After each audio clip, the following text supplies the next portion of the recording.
中秋節要到啊，包括兌換中國海關嘛是對咱遮去買文旦，但是這個文旦呢足奇怪，全部攏佇個花蓮啊。花蓮縣政府農業處嘛已經證實了，迄當時是國民黨立法院的黨團總召布坤去辦公室去交出這個賣文旦去兌換申請，即馬陸委會就表示啊。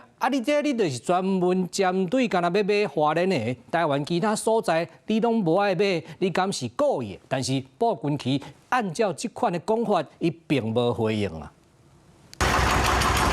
文旦留落來，農友趕緊分裝，因為中秋嘛要到啊。這擺花蓮文旦除了會當來銷台灣，中國嘛有條件開放市場。中國海關總署的網站進行公布，一批台灣的文旦伊有包裝廠加國際園的註冊，只要符合檢疫的要求，就會當銷到兌換。這擺新增加79間名單，包括8位是包裝廠，甲71間國際園攏佇花蓮縣。開始就是透過我們的委員辦公室那邊來做一個資料的一個提交，那其實相關的一個作業規範都是符合我們的規定的。19家文旦，好，謝謝，好。